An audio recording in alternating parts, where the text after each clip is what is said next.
kemarin diluncurkan belum sampai ke persoalan ke babak pembahasan tentang Sultanan Jawa atau sejarah Jawa dengan abad ke-15. Abad ke-15 itu ya Turki itu masih belum masuk jauh lagi ke Nusantara, baru sampai ke Samudra Hindia atau Sumatera.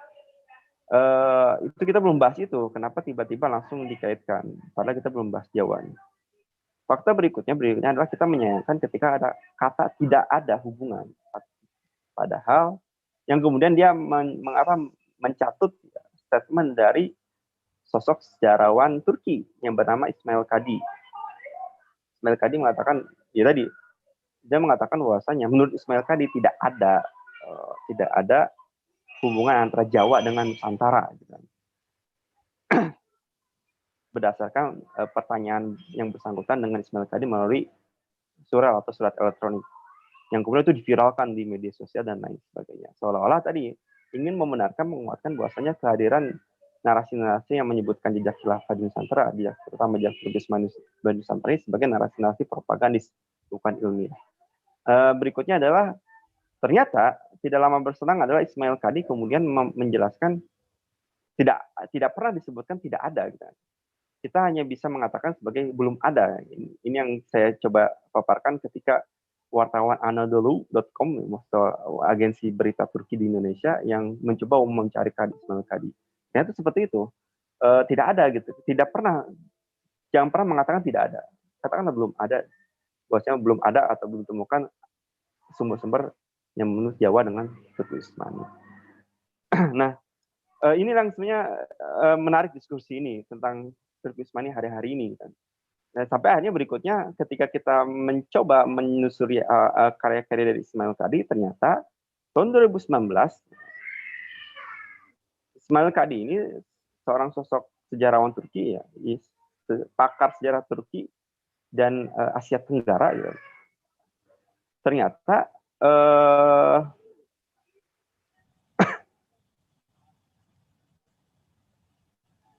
telah mengeluarkan buku baru yang diterbitkan oleh saya lupa namanya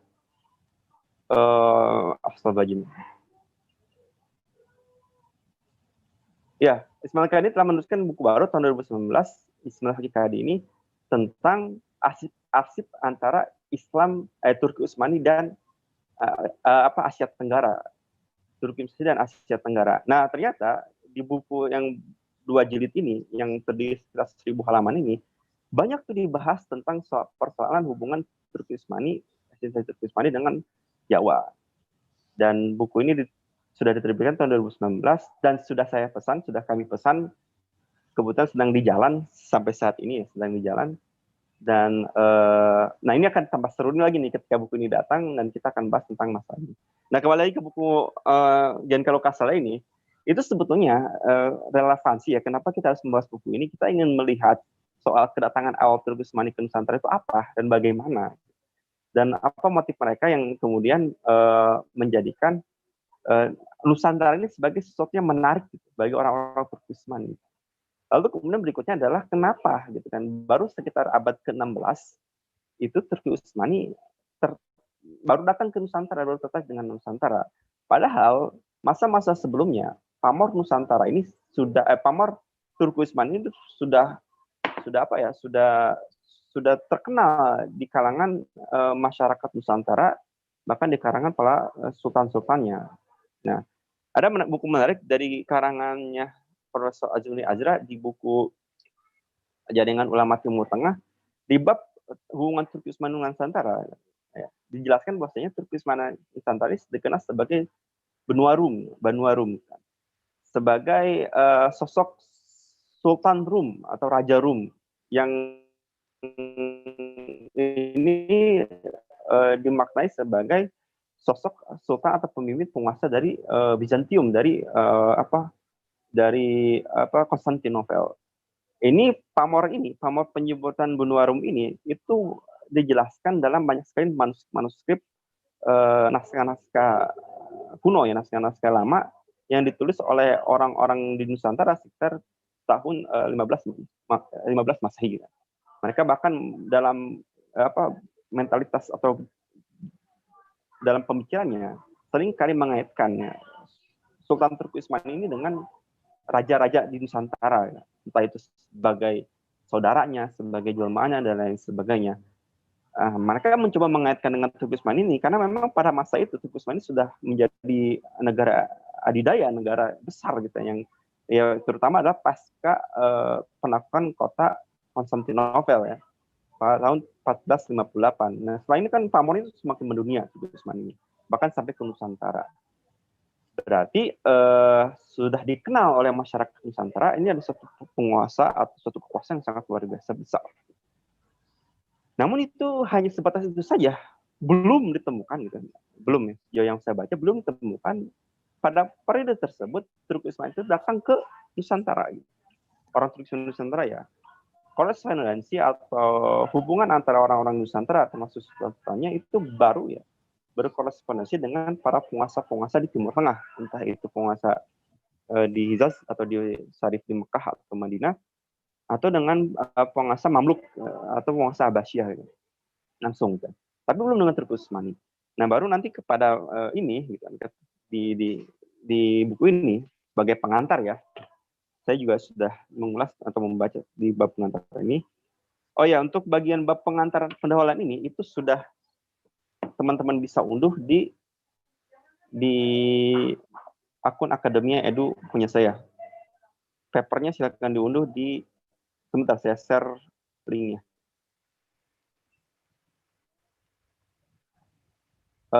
Sambil saya nunggu linknya, saya pengen tanya dulu, apakah YouTube sudah aman?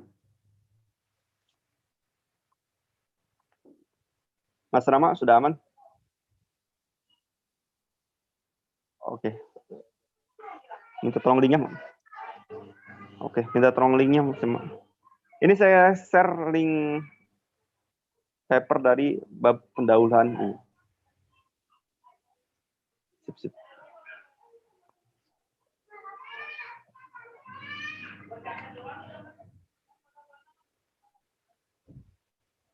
Mas Rama, silakan di-share link ini, link apa? Link papernya.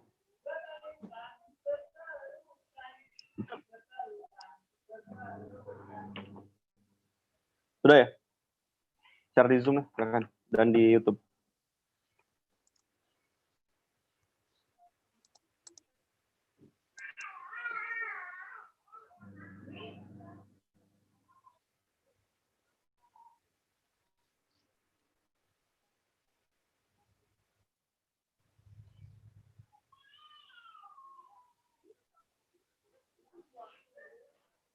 Siap, sudah. Nah, di bab pendahuluan ini ya, saya mencoba menjelaskan tentang apa sih yang akan dijelaskan dalam bukunya, buku ini. Kemudian Kandinsky mencoba mendefinisikan tentang masa eksplorasi atau Ottoman. Bahwasannya yang menarik bahwasannya kalau kita saat ini dikenal kehidupan kita dikenal dengan tren globalisasi atau tren media sosial dan lain sebagainya, ternyata abad 16 itu juga dikenal sebagai the age of exploration. Gitu. Jadi masa-masa eksplorasi. Karena memang kecenderungan pada abad ke-7 ke abad 16 itu bangsa-bangsa di dunia itu terutama di Eropa ya sedang melakukan banyak sekali ekspansi atau eksplorasi terhadap dunia timur ya, dunia timur. Bagi bangsa Eropa bahkan mereka mengenal dengan bayang-bayang tentang dunia baru gitu, dunia baru yang di luar Eropa dan kehidupan mereka pada saat itu untuk mencarinya dan untuk mencoba mendapatkan keuntungan dari dunia baru tersebut. Maka pada saat itu akhirnya dikenal dengan masa eksplorasi. Dan kita mengenal di sana terutama ketika pasca perjanjian antara Spanyol dengan Portugis.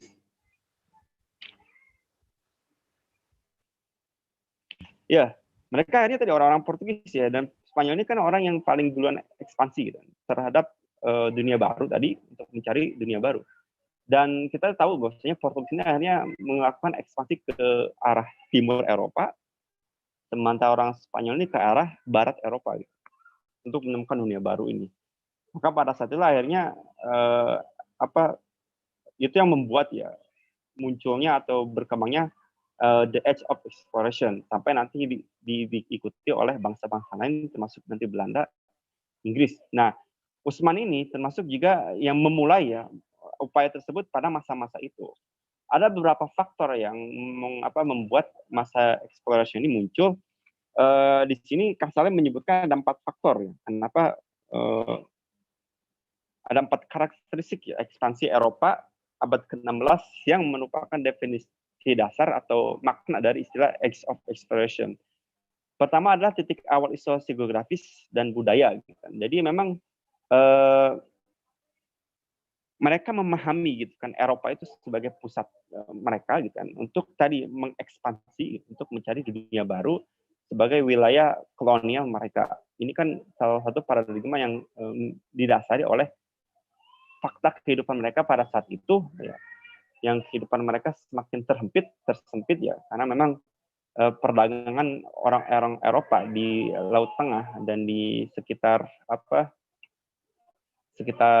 Laut Tengah dan Laut Selatan Italia itu saya lupa itu. Sekitar utaranya Damaskus ya, di laut apa itu namanya Pak? Laut Hitam kalau tidak salah. Itu kan ternyata kan setelah dikuasai oleh Utsmani ya pasca penaklukan Konstantinopel, maka kan semakin terjepit lah kondisi politik dan ekonomi mereka. Sampai nanti mereka akhirnya belum lagi nanti perusahaan eksternal di Eropa yang akhirnya membuat mereka melakukan satu upaya untuk mencari dunia baru, bahkan menemukan sumber-sumber dari produk-produk ya, perdagangan internasional ketika itu.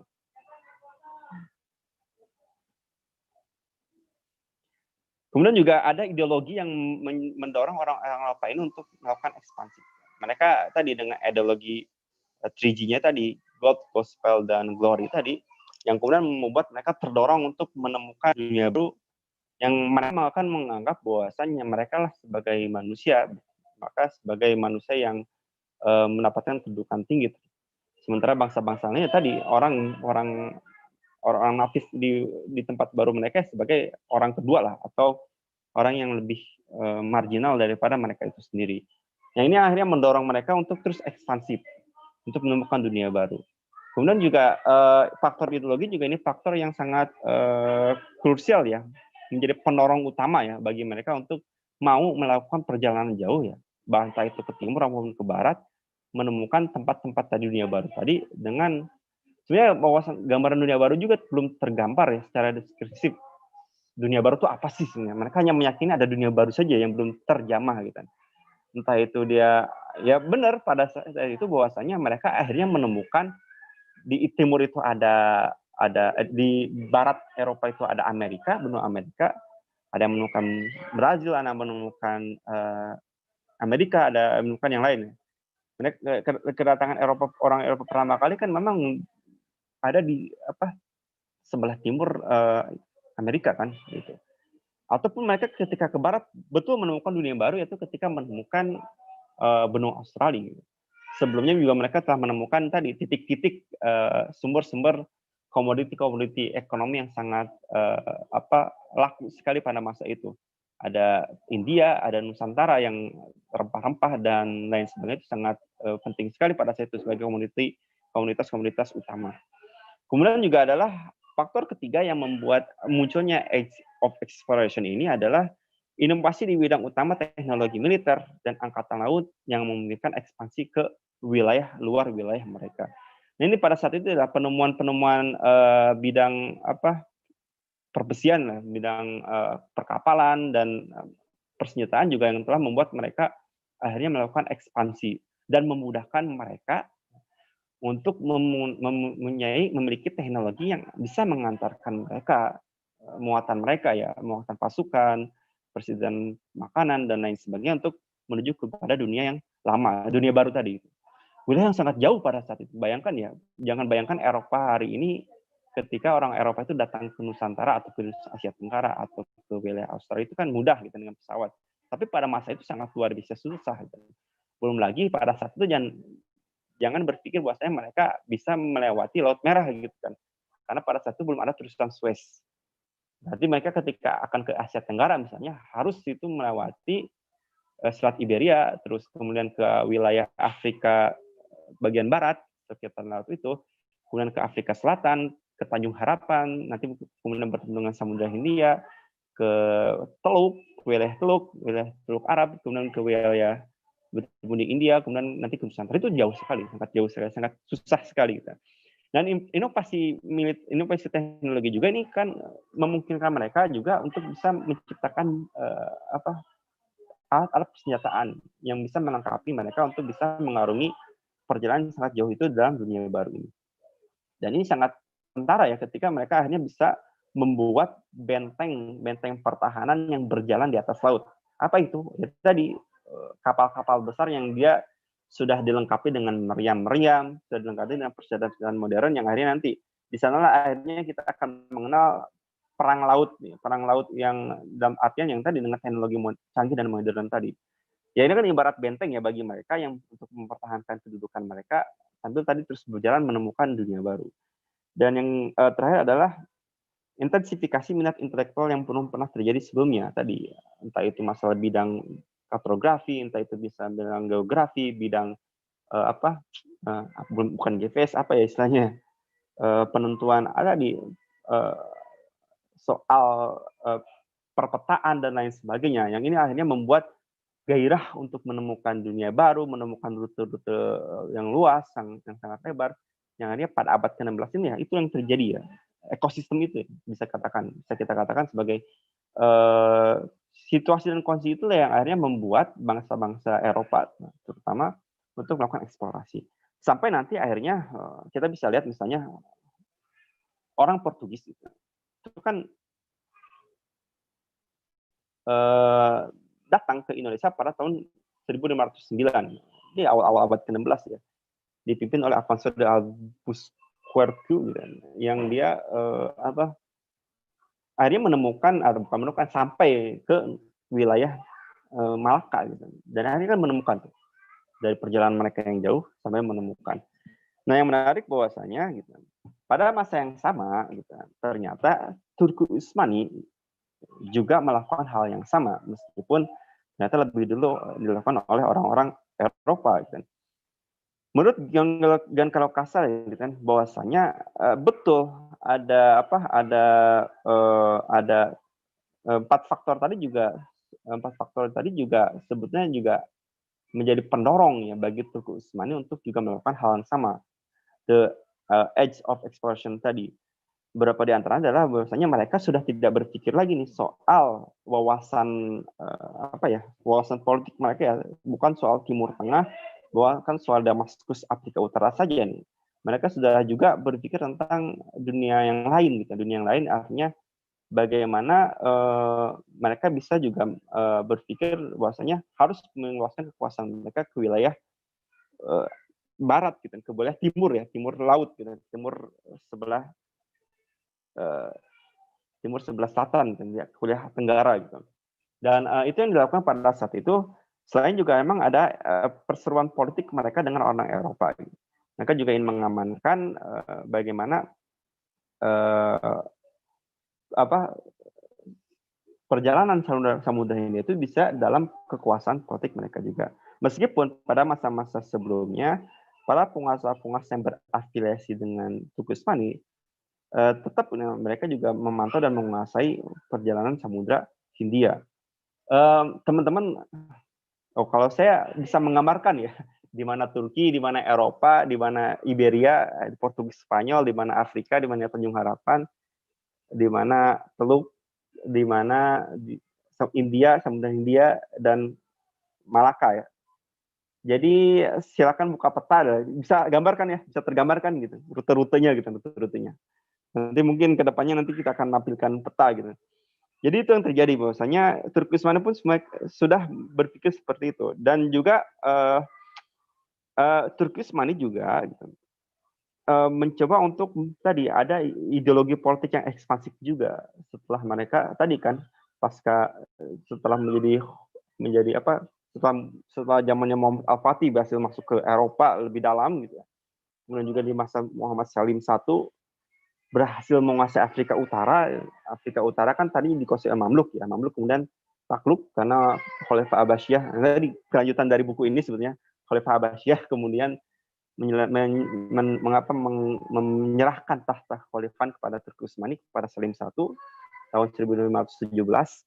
Kemudian juga akhirnya Afrika selesai, Afrika Utara selesai, Timur Tengah, kemudian juga kunci Mekah dan Madinah itu juga bisa diserahkan kepada orang Turki Utsmani. Ini silakan teman-teman baca di Bangkit Berdirinya Khilafah Utsmaniyah kayak As-Solabi gitu. Kalau nggak salah As-Solabi ya. Nanti kita bisa baca di sana. Kemudian juga di sekitar Asia Tengah juga kemudian tunduk patuh kepada Turki Utsmani dan sebagainya. Yang kemudian mereka juga akhirnya mencoba untuk melebarkan pengaruhnya juga ke wilayah-wilayah yang lebih jauh lagi. Dan yang menarik bahwasanya mereka juga tidak semakin jauh ke Eropa sebelah barat. Karena selain karena mentok nanti di Hungaria juga memang tadi kecenderungan masa exploration itu adalah menemukan dunia baru. Dunia baru tadi, dunia yang belum pernah tergambarkan oleh persepsi orang-orang Eropa saat itu termasuk orang-orang Turki. Dunia baru itu seperti itu ya, bukan berarti dunia baru itu tidak ada penghuninya, karena hatta Amerika dan Australia yang dikatakan ditemukan itu kan juga sebenarnya salah juga ya. Ditemukan itu kan kita sering belajar sejarah, Amerika itu ditemukan oleh Columbus, Australia itu ditemukan oleh siapa gitu. Australia itu ditemukan oleh seorang pelaut Belanda, saya lupa. Kan konsep ditemukan itu kan konsepnya orang Eropa gitu kan. Padahal faktanya kan bagi natif orang-orang natif orang asli di Amerika maupun di Australia kan mereka emang udah hidup selama berabad-abad, beratus tahun di situ gitu kan. Bukan mereka sudah tinggal di situ. Di Amerika ada suku Indian ya. Di Australia ada suku Aborigin kan. Kan mereka semuanya juga bukan ditemukan. Ini konsep ditemukan konsep orang-orang Eropa gitu terhadap ketika mempersepsikan benua Amerika maupun benua Australia. Bahkan itu juga yang akhirnya dipersepsikan ketika mereka datang ke Nusantara. Maka mereka sungguh tidak aneh ketika mereka tadi mendatangi Nusantara dengan persepsi bahwa ini ada dunia baru mereka yang mereka sangat merasa legal untuk bisa mengeksplorasi dan mengeksplorasi sikap eksplorasi sikap praksi itu muncul gitu kan untuk bisa merebut kekuasaan di wilayah tersebut ya karena memang mereka yang menemukan dalam dunia mereka, dalam pandangan mereka itu ya penemuan mereka. Bahkan padahal di wilayah tersebut itu sudah ada masyarakatnya, sudah ada penguasa-penguasa yang sah dan lain sebagainya di situ. Bahkan sudah peradaban di sana. Tapi itulah posisi mereka. Misalnya orang-orang sebelum kedatangan orang Eropa di bangsa di abad 12, orang-orang aborigin sudah punya hubungan.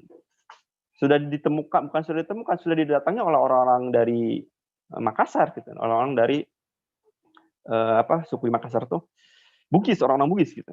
Karena apa? Mereka tadi di pantai utara Australia ini dikenal dengan wilayah yang memproduksi teripang. Teripang ini adalah suatu komoditi internasional pada saat itu yang sangat laku dan mahal. Orang Bugis itu sudah datang ke Australia. Udah melaut dari Sulawesi ke Australia gitu, untuk cari teripang. Dan bukan baru sebetulnya, udah lama sebelum. Tapi kan ini kan kita kan belajar sejarah juga dengan persepsi orang Barat, orang Eropa. Ini kan bukan dunia baru. Dan itu yang terjadi, Turki pun melihat bahwasanya setelah Afrika dikuasai, setelah tunduklah kepada kekuasaannya, Timur Tengah juga dan lain sebagainya. Kemudian secara ideologi politik juga kemudian ekspansif ke wilayah-wilayah yang makin jauh. Dan Turki juga pada saat itu tadi, apalagi mereka sudah menemukan meriam yang jumbo itu yang besar tersebut ya, ketika di masa penaklukan Konstantinopel. Itu juga sudah teknologi semakin maju yang mendukung juga mereka untuk lebih ekspansif terhadap wilayah-wilayah di lautan. Dan kapal-kapal mereka juga sudah semakin maju pada saat itu. Kemudian juga yang berikutnya adalah tadi akhirnya di Turki itu setelah minatnya sudah ada ya, karena tadi faktor-faktor tadi, faktor yang terakhir adalah intensifikasi minat intelektual semakin muncul juga, tinggi juga. Akhirnya tadi mereka dibuka saya kemudian menghidupkan literatur yang menjelaskan tentang dunia di Asia Tenggara dan lain sebagainya.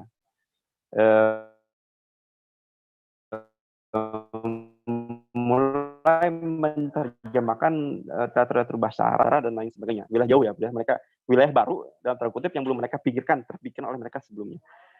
Di situ yang terjadi, makanya oleh karena itu buku ini juga menjelaskan tentang bagaimana persepsi stakeholdernya penguasa-penguasa Utsmani ya tentang kita istilahkan dunia baru tadi gitu, wilayah Nusantara ini. Maka pada saat itu akhirnya mereka melakukan suatu eksplorasi ke wilayah Samudra Hindia. Dan ternyata ketika di Samudra Hindia tersebut, mereka sudah menemukan lebih dulu bercakornya kekuasaan Portugis. Karena kan tadi tahun 1509 orang Portugis sudah menguasai Malaka.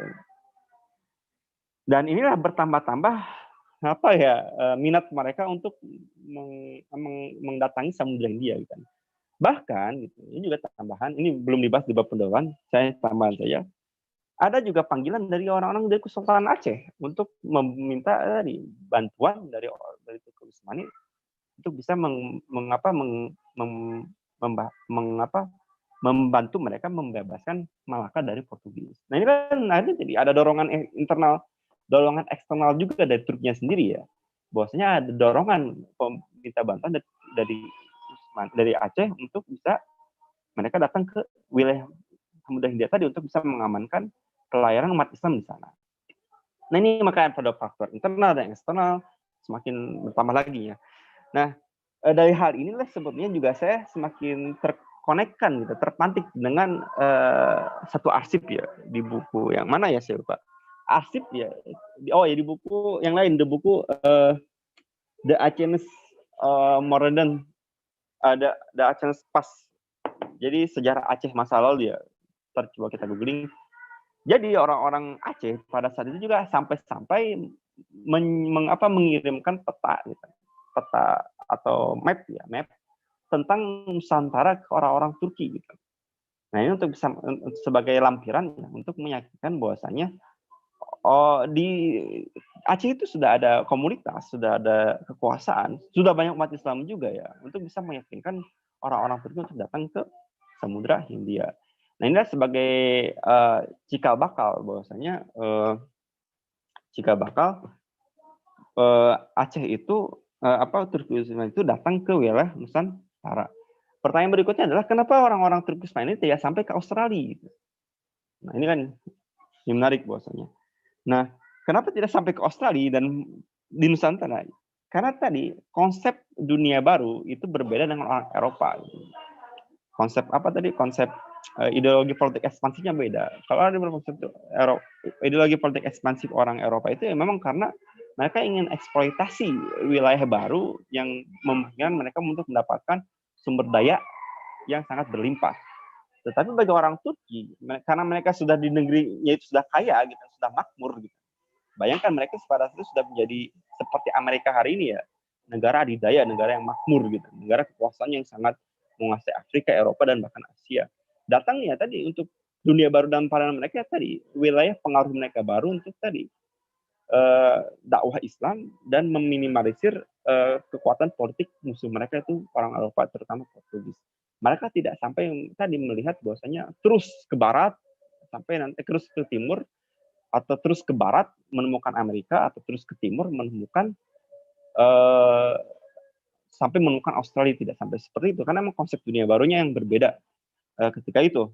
Ini yang dijelaskan oleh Kak Sade, kenapa kok Ottoman nggak terus ke barat gitu kan, dan kenapa Ottoman kok nggak terus ke timur sebagaimana orang-orang Prancis, orang-orang Portugis dan orang-orang Spanyol kan. Karena tadi mereka ya tadi tidak memandang ya dunia baru itu seperti itu ya, eksploitasi dan lain sebagainya.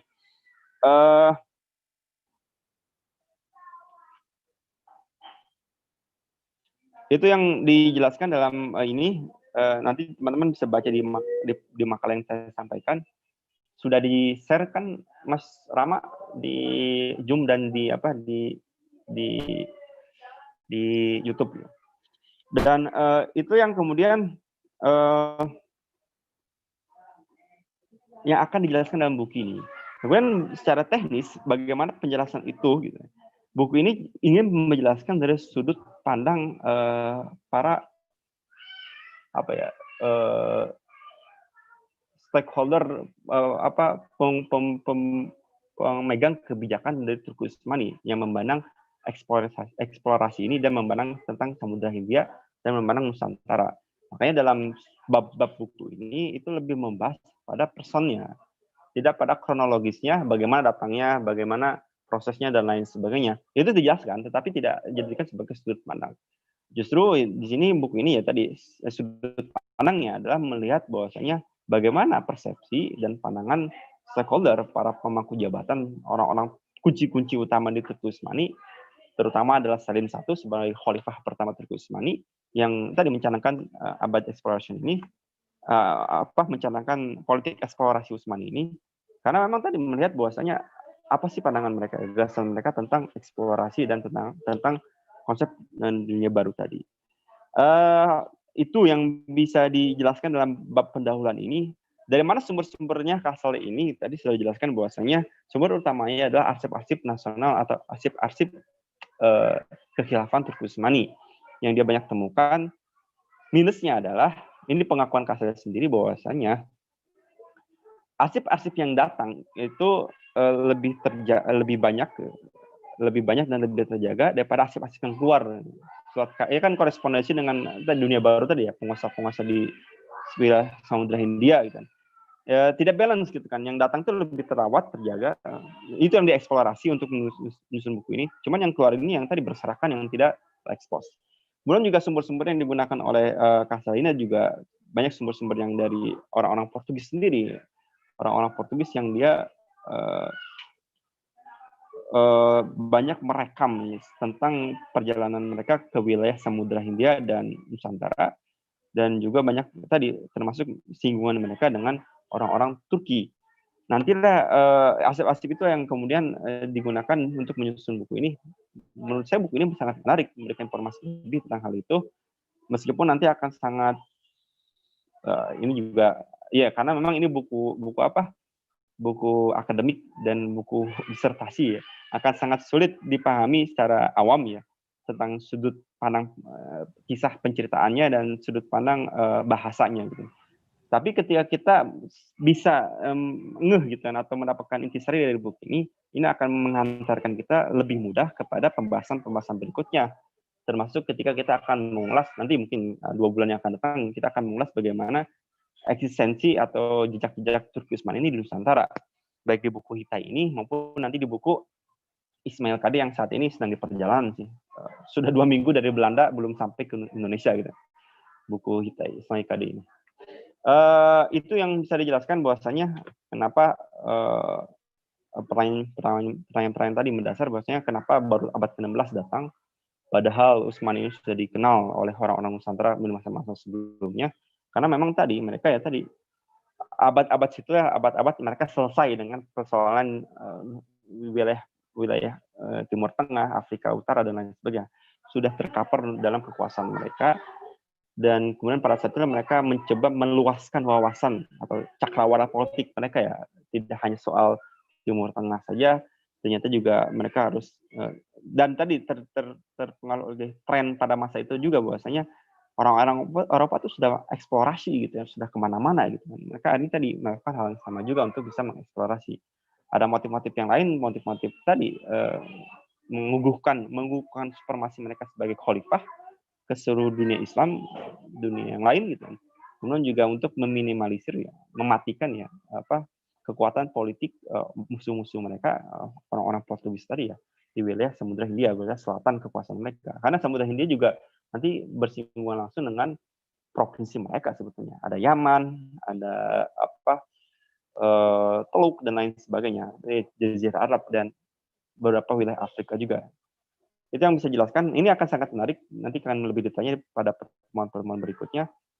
Sekali lagi ingin ditegaskan bahwasanya dengan membaca buku-buku seperti inilah, meskipun susah untuk dipahami dan susah untuk entah dari segi bahasa karena bahasa Inggris maupun ngejelimet bahasanya karena memang ini disertasi, tapi dari sini kita akan semakin paham, semakin yakin bahwasanya tentang jejak khilafah dulu Nusantara, tentang jejak Turki Utsmani Nusantara ini bukan satu propaganda, bukan satu mimpi, bukan satu bayang-bayang yang tanpa pijakan akademis, tanpa pijakan ilmiahnya, Tapi emang ini sesuatu yang real gitu, sesuatu yang real yang memang kurang terekspos dan kurang banyak diakses oleh orang-orang Indonesia saja. Coba bayangkan misalnya, ini juga sedang dalam perjalanan, sedang dalam proses, saya sedang mengenakan buku juga, buku Sejarah Nasional Indonesia. Jadi dulu saya sering baca buku Sejarah Nasional Indonesia itu ya ketika kuliah di UI, di perpustakaan itu ya buku lengkap. Teman-teman kalau datang ke perpustakaan UI itu ya, saya senang banget di perpustakaan UI itu ya, explore semua buku baca sih.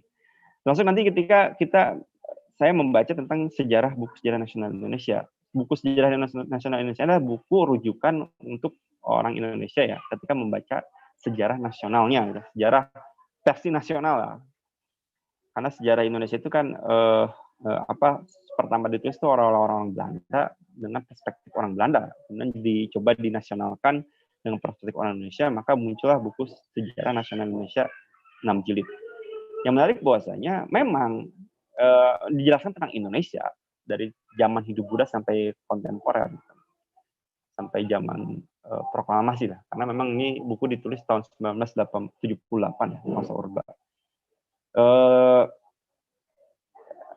Bagaimana hubungan Indonesia, Nusantara atau Indonesia saat itu orang Indonesia dengan bangsa-bangsa ini ditulis juga. Bagaimana tadi kedatangan orang Portugis, bagaimana kedatangan Portugis Malaka, bagaimana kedatangan Belanda. Belanda berapa jilid itu ditulis. Mereka menguasai Nusantara, wilayah Nusantara tadi. Ada zaman penjajahan dan lain sebagainya. Jepang juga ditulis banyak. Tapi yang menarik adalah ketika di Turki itu ditulis cuma beberapa paragraf. Padahal ini sesuatu yang luar biasa pengaruhnya sampai hari ini gitu.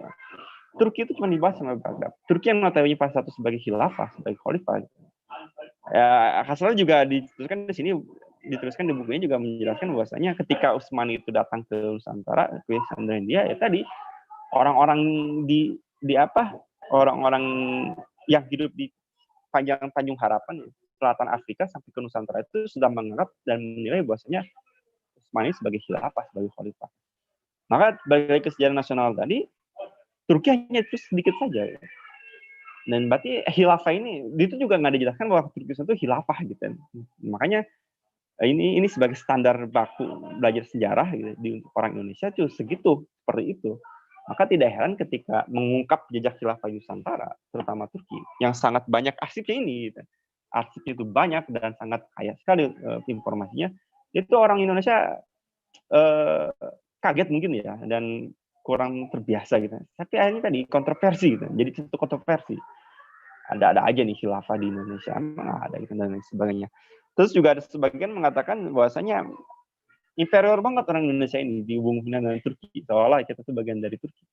Kan anggapan yang salah gitu, kan menganggap bahwasanya kita sebagai inferior, sebagai bawahan Turki dan lain sebagainya. Tidak seperti itu.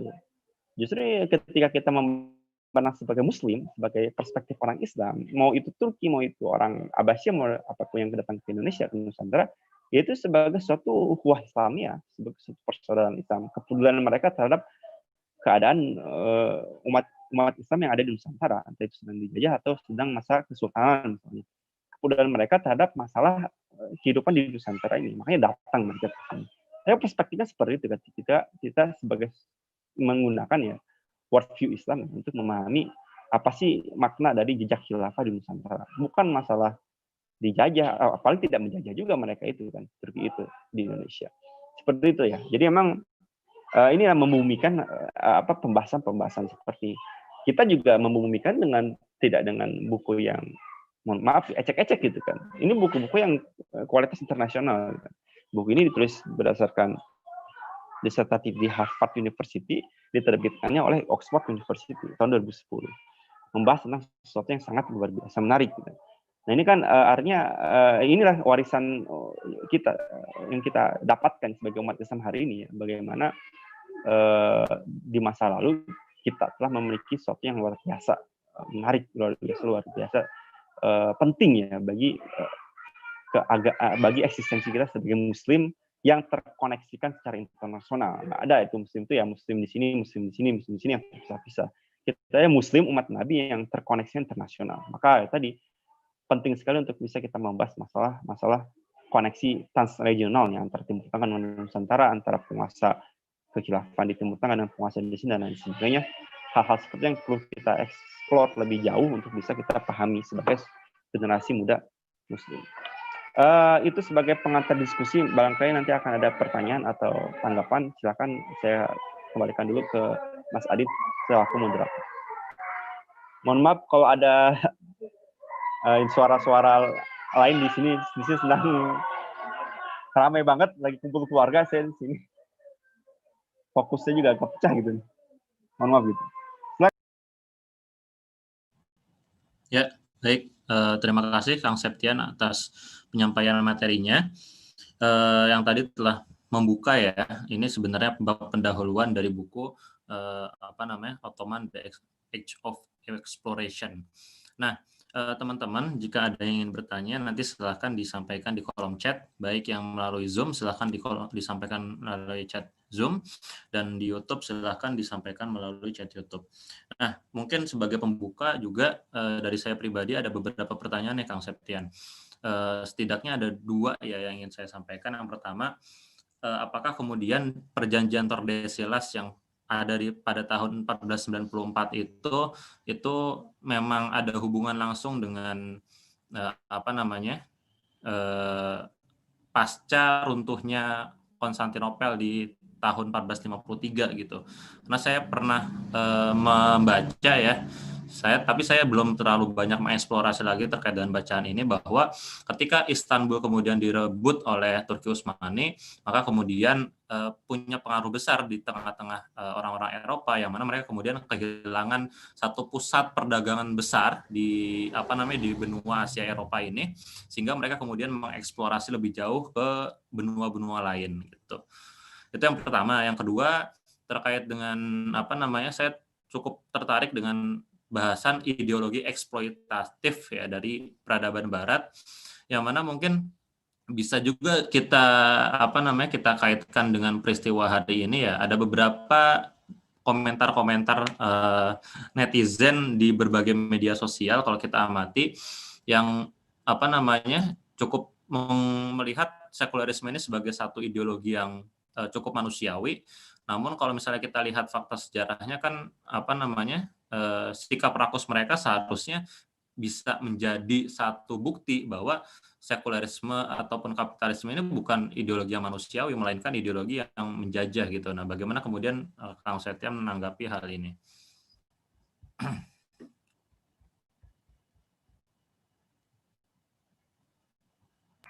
Siap. Dari peserta belum ada ya. Baik, dari moderator dulu. Ya, soal perjanjian, ada tadi perjanjian Tordesillas tadi ya, tahun 1490, 7 Juli 1494 ya, perjanjian antara ya tadi perjanjian yang sebenarnya kan ini perjanjian yang disebatkan ya satu wilayah ya di Spanyol, Tordesillas ya, yang mereka membagi dunia di luar Eropa menjadi 2 polis eksklusif ya, untuk Spanyol di timur, di barat, dan Portugis di timur. Kalau bisa lihat ya, pandangan kita hari ini ya, ini pandangan yang agak post-struktural ya. Ini kan perjanjian narsis gitu kan. Siapa loh yang membagi dunia gitu ya. Gitu seperti itu kan. Mereka narsis dan sotoy lah gitu ya. Tiba-tiba membagi gitu dunia. Siapa loh gitu kan. Apakah lu utusan Tuhan atau gimana? Tapi menariknya adalah bahwasanya ini akan menjadi penting efeknya gitu kan. Realisasinya gitu. Ternyata memang ini juga pelajaran bagi pelajaran orang Islam ya, pelajaran bagaimana gigihnya narsis gigih pede gitu, orang-orang Eropa pada saat itu. Dan karena untuk menemukan tadi, untuk merealisasikan sesuatu yang sebenarnya apa sih gitu kan, membagi dunia gitu, timur dan barat, timur untuk Spanyol, timur untuk Portugis, barat untuk Spanyol. Tetapi ini akan menjadi penting ketika realisasinya memang terbukti. Realisasinya dalam artian ini, mereka gigih untuk melakukan tadi, setelah diputuskan tadi pembagian tadi, kemudian mereka untuk merealisasikan itu, artinya mereka melakukan eksplorasi secara ekstensif gitu, dengan keadaan mereka pada saat itu ya. Tadi 4 faktor tadi ya, tentang tadi lupa saya, tentang ideologi, tentang wawasan tadi, cakrawala geografis dan budaya mereka tadi, soal tadi. Nanti ini kaitannya dengan pertanyaan yang kedua. kemudian juga soal ideologi politik ekspansif mereka, soal inovasi militer mereka juga, teknologi mereka gitu. Kemudian juga intensifikasi ya, minat intelektual, penemuan-penemuan tentang peta, tentang arah angin dan lain sebagainya. Ini kan semakin muncul. Akhirnya tadi menjadi sesuatu yang penting, menjadi sesuatu yang sangat mengubah kondisi global pada saat itu. Ya pada saat itu akhirnya yang kemudian diikuti oleh bangsa Eropa yang lain kan, ada Prancis, ada Belanda, ada Inggris, dan tiga itu mungkin. Yang akhirnya sama-sama melakukan eksplorasi terhadap dunia baru tadi. Kemudian apakah ada hubungannya dengan kondisi Konstantinopel? Ya tadi saya kira sejauh yang saya baca tidak ada hubungan langsung dengan penolakan Konstantinopel, tetapi hubungan tidak langsungnya ada. Gitu. Memang pukulan telak ya peristiwa The Fate of Constantinople ini gitu. Pembukaan Konstantinopel ini peristiwa telak bagi orang-orang Eropa gitu. Secara religius, teologis mereka akhirnya kalah dalam persaingan dengan umat Islam, yang akhirnya mereka dipermalukan gitu ketika Konstantinopel dikuasai oleh umat Islam. Secara politik ekonomi juga mereka akhirnya dirugikan. Karena apa? Otomatis bahwasanya ketika Konstantinopel ditemukan, wilayah strategis di Eropa Selatan dan Timur itu, terutama di laut Hitam, itu ya akhirnya dikuasai oleh kekuasaan Utsmani yang semakin menyulitkan mereka secara politik maupun ekonomi. Maka itu akhirnya membuat mereka tergugah ya untuk menemukan sumber daya langsung, sumber dari komoditas ekonomis pada saat itu maupun tadi politik tadi, bahwasanya mereka tetap harus meluaskan kekuasaan, pengaruh dan lain sebagainya. Saya kira memang perjanjian Tordesillas ini juga secara tidak langsung dipengaruhi oleh kondisi yang diakibatkan oleh pasca penaklukan Konstantinopel tahun 1453. Berarti sekitar ada selisih waktu berapa tuh? 53 ke 94. Iya. 41 ya, 41 itu ya sekitar satu generasi lah. Satu generasi, mereka generasi yang ya katakan frustasi lah terhadap hal itu. Tetapi mereka berhasil bangkit dalam hal tersebut. Itu Eropa gitu kan. 53 ke 94 itu kan ibarat kita ya, 53 itu Orde Lama, 94 itu Orde Baru. Indonesia ya, Orde Lama, Orde Baru gitu-gitu aja gitu. Tapi orang Eropa gitu, dari 53 ke 94 itu ya sudah bangkit gitu, untuk melakukan suatu perubahan. Kemudian tentang eksplorasi, eksploitatif, eksplorasi, eksploitatif, ekspansi, ini semua nih saya agak eksploitatif tadi ya. Ya tadi sebetulnya dalam ajaran glory mereka sendiri, Kristen tadi itu tidak gospel ya, kan hal-hal yang kezaliman ini tidak dibenarkan juga. Tapi itu mereka karena desakan kondisi mereka yang semakin terjepit. Belanda itu yang datang ke Indonesia misalnya negara miskin sebetulnya di Eropa. Negara yang kemudian dijajah, negara penjajah yang kemudian pernah dijajah juga. Entah itu oleh Prancis maupun kalau tidak salah oleh Nazi juga ketika Perang Dunia Kedua gitu. Yang pernah dijajah. Yang mereka kondisi yang seperti itu, karena memang kedesakan ekonomi dan lain sebagainya, yang kemudian ditambah oleh keserakahan dan sikap yang rasis ya, karena merasa sebagai manusia sementara yang itu bukan manusia gitu. Ya itu akhirnya sikap eksploitatif itu ya semakin menjadi yang sesuatu yang memang itu yang menjadi tren orang Eropa pada saat itu yang kemudian menular hingga hari ini.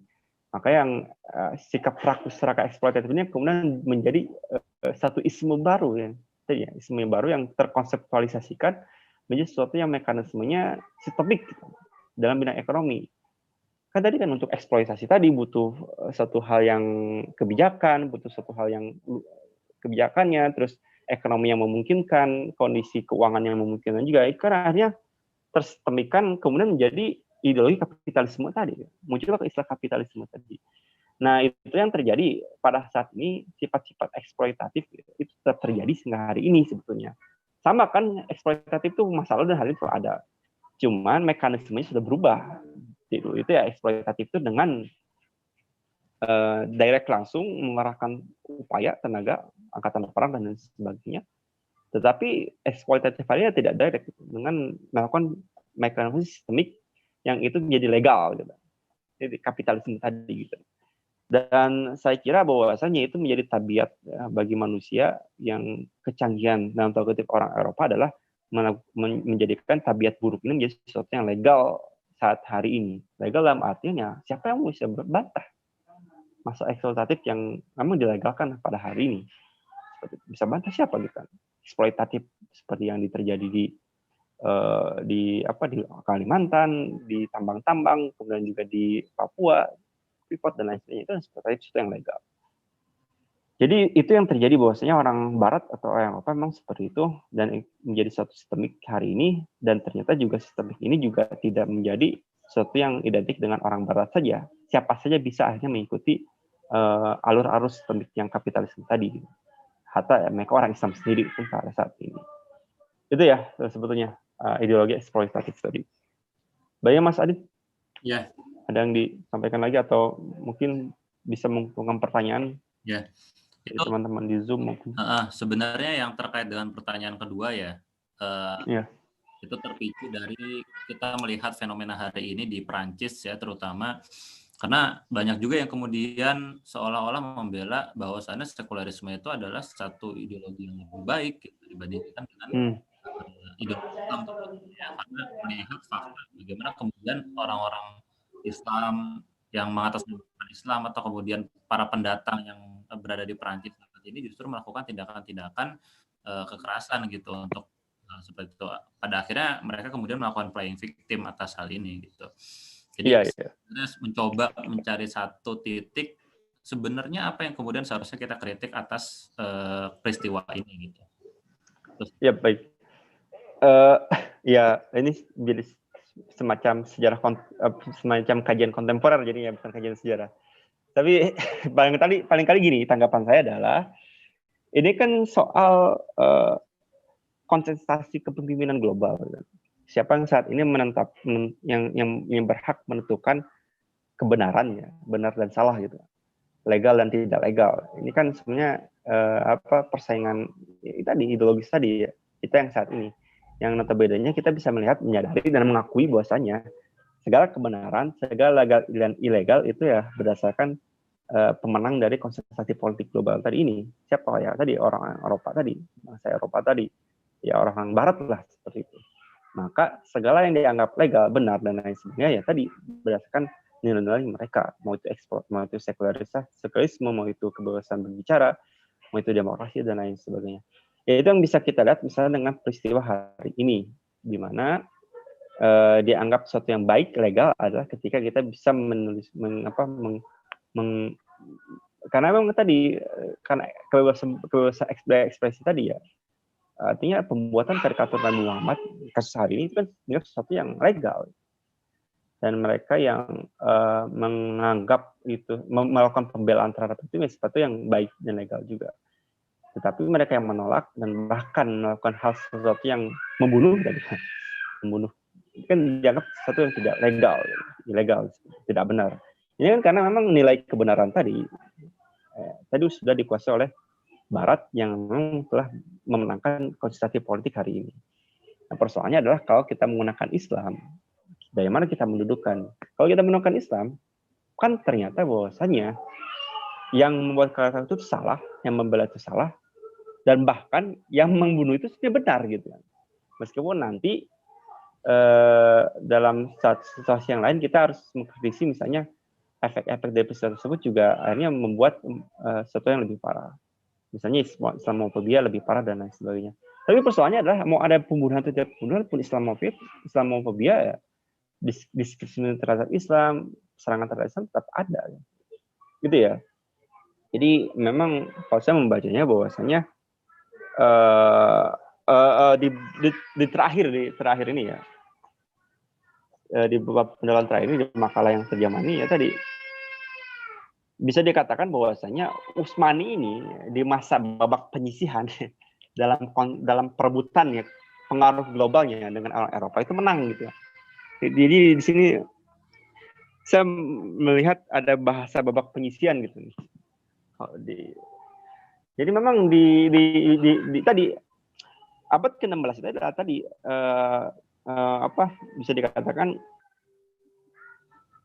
sebagai persaingan gitu, orang Utsmani yang dianggap sebagai representasi Islam dan khilafah dengan orang Eropa. Dan masa itu memang Utsmani menang di wajah Kristen. Dan kalau kita lihat hari ini emang kita babak apa saat ini? Itu babak semifinal ya. Kita kalah terus dengan umat Islam. Karena memang tidak ada kekuatan seperti Utsmaninya dan hari ini misalnya khilafah. Juga umat Islam yang tadi kalah dalam segala halnya pada hari ini. Sehingga yang paling parah adalah ketika yang benar itu ya dianggap salah, yang salah itu dianggap benar. Sesuatu yang salah dianggap legal, dan sesuatu yang dianggap benar ya tidak legal. Itu Mas Adit, Ya, kurang lebih. baik. Ini ada satu pertanyaan, dan mungkin ini pertanyaan terakhir ya, menjelang jam. Oh iya, udah. Setengah 6 ya. Desa Fitriani. Assalamualaikum, izin bertanya Kak, Nusantara sendiri sebenarnya tidak bisa dilepaskan dari pengaruh Islam.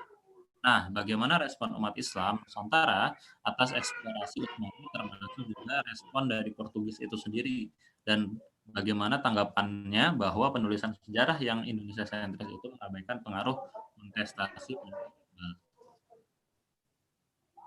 Yap. Pertanyaannya bagus sekali, menarik gitu. Jadi bagaimana gitu kan tanggapan Nusantara ini ketika ada datangan Teuku Utsmani.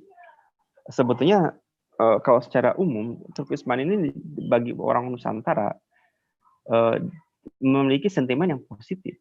Bahkan ketika mereka belum datang sekalipun.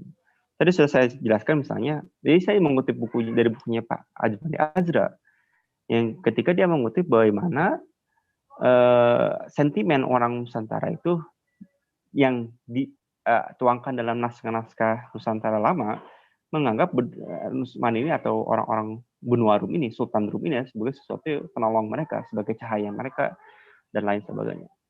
Pun ketika datang mereka pun ke Nusantara atau Spandula Hindria, itu ditanggapi positif juga oleh mereka, oleh pertama yang paling mula-mula adalah orang dari Sultan Aceh. Apalagi notabene adalah bahwasanya pada saat itu mereka sedang konflik yang sedang bersitegang dengan orang-orang Portugis di Selat Malaka. Jadi memang tanggapan mereka sangat positif, sangat kesadaran mereka sebagai Utsmani itu kekuasaan besar dunia Islam, bahkan kekhilafahan itu di real dan faktual pada saat itu. Sehingga mereka melihat bahwasanya Utsmani itu sesuatu yang dianggap baik, memang baik gitu. Sebagai khalifah, sebagai kekuasaan besar dunia Islam yang bisa melindungi mereka, bahkan faktanya pun diminta bantuan untuk bisa memberikan bantuan perang melawan Portugis, dan faktanya pun sejarah menunjukkan bahwasanya akhirnya mereka berhasil untuk mengusir Portugis di Selat Malaka. Portugis itu dikuasai oleh Malaka itu dikuasai Portugis sekitar 1 abad ya kalau nggak salah, hampir 1 abad. Sampai nanti akhirnya kalah dalam perang antara Aceh dengan Portugis yang dibantu oleh Utsmani. Sampai nanti Portugis akhirnya memindahkan pangkalannya atau pusat pemerintahan di Nusantara itu ke Maluku. Dan itu yang terjadi, bahwasanya sesuatu yang positif. Jadi ini yang sebenarnya yang menarik untuk kita tulis eksplor lebih jauh nanti ya. Sampai nanti ke era Utsmani itu bubar. Sampai sejauh apa sih sentimen masyarakat Indonesia yang notabene mayoritas umat Islam terhadap Utsmani. Yang menarik, bahwasanya kalau kita mau buka semuanya, ya kesampingkanlah sejarah nasional Indonesia tadi ya, yang tidak banyak mengulas Turki. Kalau kita jajarkan bangsa-bangsa luar mana sih yang telah datang ke Indonesia? Ada Turki, ada Belanda, ada Inggris, ada Cina, ada Amerika belakangan, ada Perancis dan lain sebagainya. Kan rata-rata mereka eksploitatif, negatif.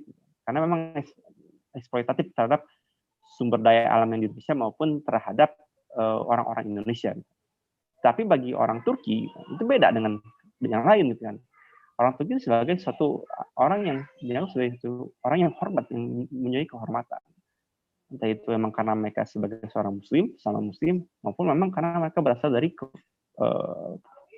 kekuasaan atau negara yang pada saat itu menjadi negara adidaya. Dan dianggap sebagai jalan bagi mereka untuk melakukan perseteruan dengan orang-orang Eropa.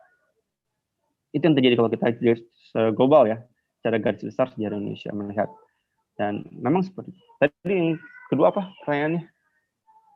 Yang terkait dengan ini pengaruh politik global ya dalam penulisan sejarah Indonesia itu, Oh ya, memang itu dilepaskan atau memang bagaimana? sebentar, saya baca deh.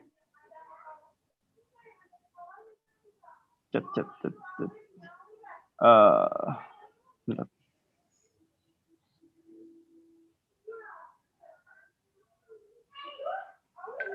Iya, sebenarnya tidak ada yang salah sih dan tidak ada pengabaian dari konsentrasi global sampai ke masa penulisan sejarah Indonesia ke cerita tentang G30 SPKI pun itu masih menyinggung masalah konsentrasi global, yaitu perang dingin antara Uni Soviet dengan Amerika. Memang ada pengaruhnya. Tidak ada yang pengabaian tentang konsentrasi global. Begitupun ketika perjanjian Tordesillas juga dibuat dalam penulisan sejarah Indonesia sebagai cikal bakal kedatangan orang Eropa. Nanti kan ada bab tuh kedatangan bangsa Eropa ke Nusantara. Nah, persoalan berikutnya adalah kenapa gitu kan ketika menulis hal itu semua kok Turkinya nggak disebut gitu.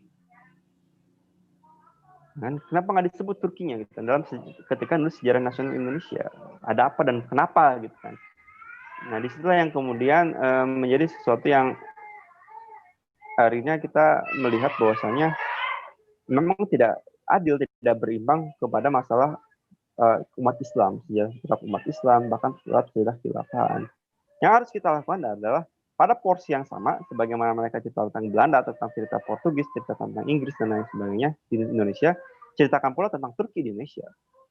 Dan notabene Turki ini ada sebagai khalifah dari khilafah pada saat itu. Makanya tadi, sesuatu yang masuk akal, apalagi bagi seorang muslim, untuk mengungkap tentang jejak khilafah di Nusantara atau di Indonesia. Kan sesuatu yang fair aja gitu. Karena konsentrasi global pada saat itu pun sangat relevan. Kayak gitu ya. Baik, terima kasih Kang Septian atas jawabannya. Itu semoga cukup menjawab ya atas beberapa pertanyaan yang tadi sudah disampaikan oleh pemirsa, baik di Zoom maupun di YouTube ya. Oke, ini karena sudah jam 5:34, mungkin dari Kang Septian ada closing statement untuk pertemuan pertama.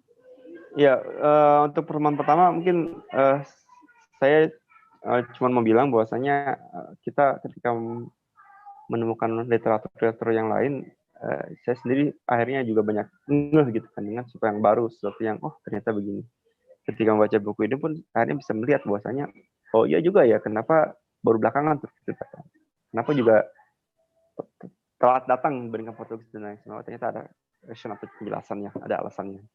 Dan itu akan menguatkan kita terhadap hipotesa kita di awal ataupun keyakinan kita di awal bahwasanya ada jejak khilafah di Nusantara yang ini penguatan berdasarkan studi-studi yang sangat kontemporer dan sangat luar biasa hasil dari disertasi di kampus Nafit gitu. Dan ini yang menjadi penguat kita bahwasanya optimis ke depan bahwasanya upaya kita untuk bisa menjelaskan tentang pengaruh umat Islam di sana di luar Indonesia ke Indonesia itu sangat besar tuh ada pengaruh interkoneksi sesama internal umat Islam, koneksi yang transregional dan tadi nilai ukhuwah Islamiyah dan personalitas itu akan terasa. Ya tadi ukhuwah Islamiyah ini kan warisan yang telah dikatakan ini satu warisan ya, satu warisan peradaban yang telah diciptakan oleh Rasulullah SAW dan terus dipertahankan hingga hari ini. Bahkan banyak hadis-hadis yang menjelaskan keutamaan ukhuwah Islamiyah ini. Dan kita coba deskripsikan masalah ukhuwah Islamiyah ini dalam perspektif sejarah. Bagaimana bentuk-bentuk yang di masa lalu dan relevansinya dengan bentuk kita hari ini tentang ukhuwah Islamiyah dengan saudara kita di tempat yang lain, juga di tempat yang di Indonesia. Itu saja yang bisa saya sampaikan. Mohon maaf jika ada kurangannya. Juga di sini kondisi juga sedang tidak optimal. Saya kembalikan ke moderator. Allahumma wafiq wa aqom bithorik. Wassalamualaikum warahmatullahi wabarakatuh. Waalaikumsalam warahmatullahi wabarakatuh. Baik, terima kasih Kang Septian atas penyampaiannya. Semoga kita senantiasa istiqomah untuk berada dalam kajian-kajian dan juga berada dalam jalan kebaikan. Dan insya Allah pertemuan terkait dengan ngaji buku ini akan berlangsung selama 8 pertemuan dan insya Allah akan berlangsung lagi di pekan selanjutnya ya, yaitu Sabtu depan di jam yang sama, jam 4 sampai jam setengah 6. Itu saja yang dapat kami sampaikan. Terima kasih. Assalamualaikum warahmatullahi wabarakatuh.